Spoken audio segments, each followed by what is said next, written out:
George? Georgia!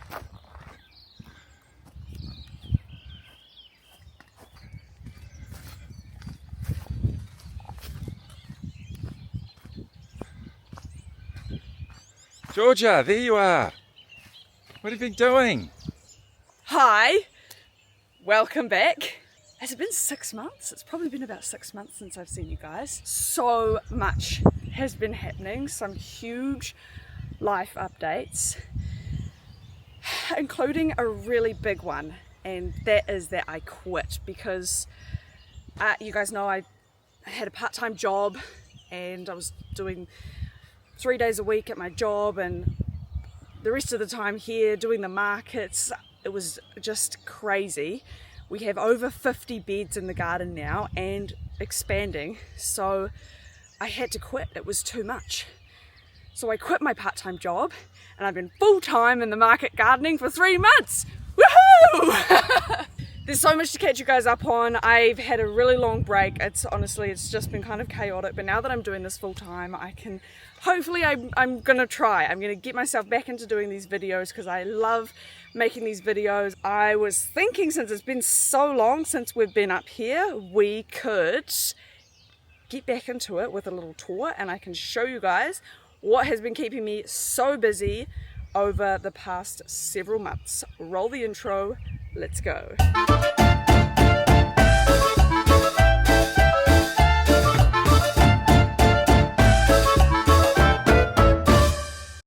Since I am doing this full time now, I am going through a lot more compost, and because there's so much work to do, I've really had to consider the value of my time and going down with the trailer on the back to get compost and shoveling it off. We were going through so much, we were having to do that every week or every 2 weeks. So this is, I believe it's our third load of compost that we've had delivered via a small truck, which has been really awesome. It does come a little bit hot, so we have to order it in advance. So I'm actually still using from the previous delivery. This is the next delivery, and I imagine I'll probably get halfway through this and then order the next delivery. We go through a lot of compost, and we've been using so much compost because we've been expanding into new areas of the garden. We use the no dig methods. We put the cardboard down, we put compost on top. Some of the weeds that we have in the lawn are really bad, so we tend to use the weed mat a lot up here. It just helps to keep the weeds down. We started planting our flowers because we're getting into summer now. It's the 3rd of December here today in New Zealand, so heading into summer. The irrigation system has been a huge upgrade that we've been working on in the farm. So come and take a closer look at it. We have been burying this black polythene pipe all around the garden and putting in these hydrant valves. So I haven't buried this one yet. This is the last one that I did. But it's actually really cool, and I first saw this system when we went on the Intro to Market Garden weekend course at Roebuck Farm with Jody Roebuck, and he had a very similar setup, almost identical. And so I finally did the research on where to get them. I got all the parts, and it's really cool because the water is just on, and you basically, to water the garden, all you come along, you just plug in the sumi soakers and the water just starts straight away. So getting into the drier seasons, this has been a real game changer. We were using long garden hoses everywhere. The pressure wasn't that good, so this has been a pretty significant investment, but well worth it. Saves so much time and just makes watering so much easier. We've got some zucchini, a couple of old lettuce beds here. These need to come out. They're about to flower actually, so we need to get those out. I've been experimenting with putting some nasturtiums in here, just in little bags. You can see the roots are actually growing through into the soil. we were having some problems with aphids. So I read that the nasturtiums will kind of act as a decoy for the aphids. I think it's kind of working. I have noticed an improvement in the lettuce. We haven't had nearly as many aphids, but it could also just be change of seasons. We'll see how it goes. I'm having a go at growing elephant garlic. I've never grown it before. We haven't harvested it yet. It's gonna become ready towards the end of this month, I think. The leaves are starting to yellow a bit, which is a sign that it's maybe getting ready for harvest. I'm really not sure. This is a big experiment, but I'm really excited to see if we do get some good garlic. It's probably something I'll continue to do if it works well. Now the potatoes are actually in bags. If this works, then I think it's such an awesome way to grow potatoes, but not in the ground. It's very difficult for us to grow potatoes in our no dig way in the garden beds, because of course when you want to harvest them you've got to dig up the bed. I've done a bit of research about growing them in bags. I know it can be done. I got some big bags, I've filled them with our compost, planted the potatoes in here, and then once we harvest these we can use the compost on the beds. So really the only investment here was the seed potatoes and the bags, which were very cheap, and we can reuse them again. So this is looking pretty good. They've gotten so big, so much bigger than I thought they were going to get. So they're starting to fall over a little bit, but they still look happy, lovely and green, lots of new growth on them. So they'll be harvested this summer. We'll have to wait and see how it turns out. Sunflowers, these are looking awesome. They're taller than me now. I don't think we've had such tall sunflowers, which is really cool. They've started flowering.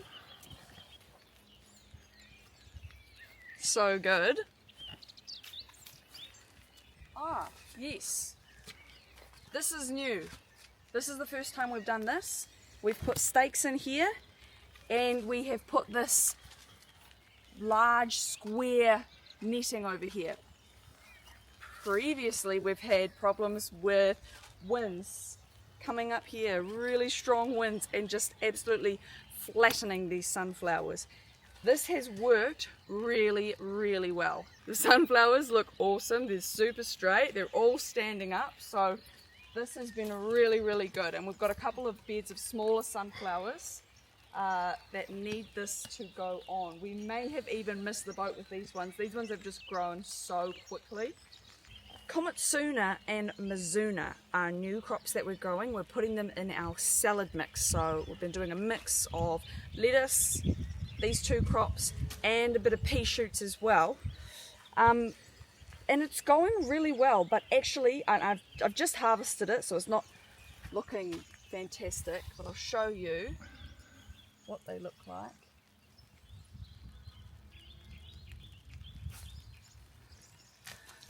So that one is the Mizuna, and the round one is the Komatsuna. And these are just really nice, kind of have that mild mustardy flavour, add a nice bit of colour and texture to our salad mix. I need to get the cover over this, so I'm going to do that really quickly.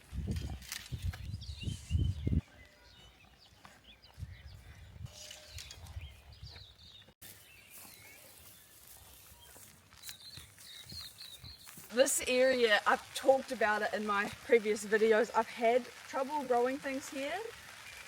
Before I planted all of this, it was actually really weedy, so we had it all under plastic tarps.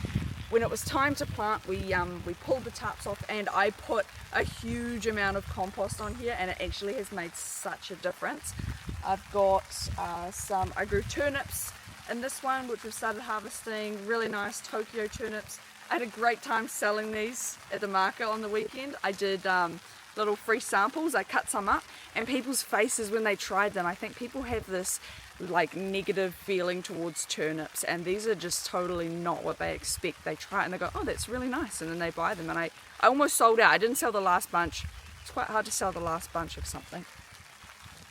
Coriander, radishes, I've been growing another type of radish. We started off growing the red cherry radishes, and they've been a hit right from the beginning, and I wanted to expand a little bit and grow like a mini daikon. I found these radishes are called jinmat or mini daikon radish, and they're really cute, they're really sweet, but they just don't sell well.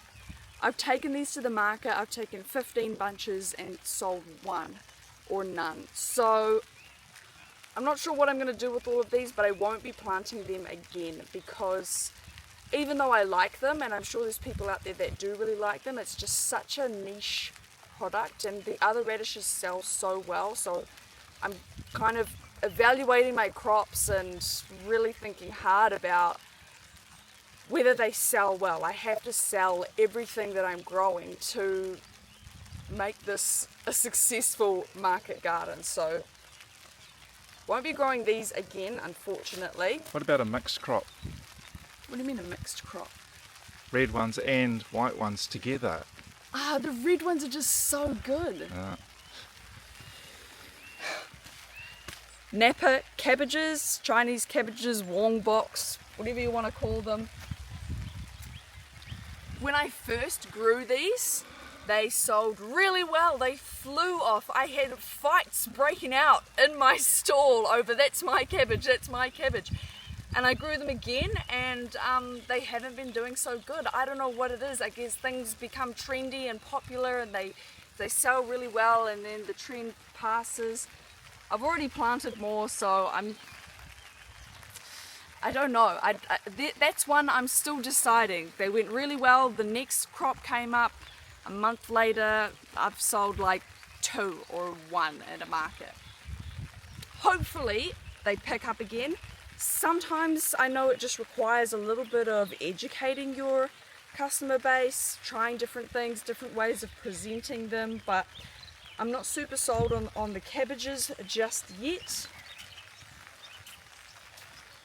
Spring onions and beetroot. I've been really struggling with growing beetroot. I believe that it is due to something in our soil that we're deficient in. Another market garden, a friend of mine, they grow beautiful beetroot, and I said to her, how do you get your beetroot to grow like that?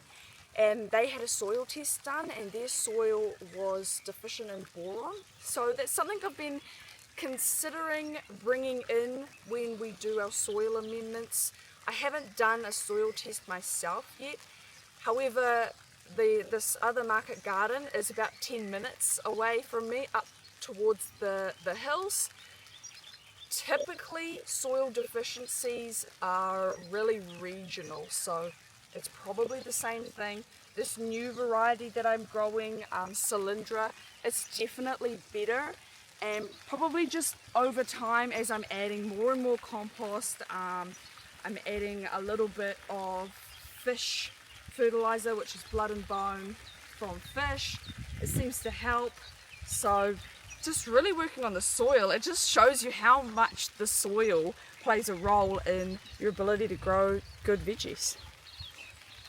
A few cucumbers. I've had issues with my cucumber seeds and not germinating, so I've got to persevere though. I've got to have cucumbers. So I've got a few here, but I'm probably going to be setting up another trellis to try and get a whole bed of cucumbers. Loads of tomatoes. We're doing all cherry tomatoes.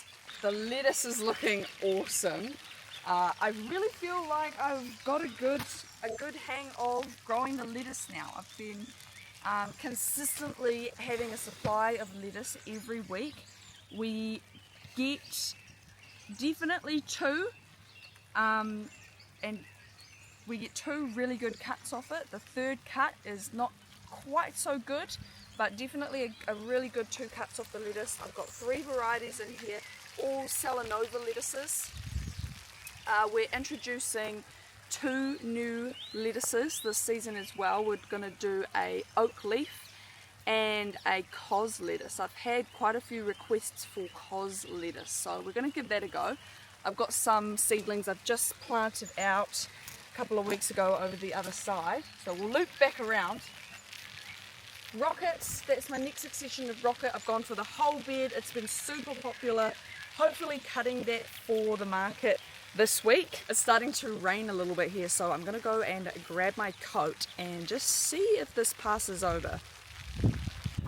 I just checked the weather forecast, and although we've got a little bit of a break right now, it is pretty much set in and due to get much worse. So just to kind of wrap things up here, proteas. We have managed to score quite a few of these Arctic White King proteas, which have been incredibly difficult to source here.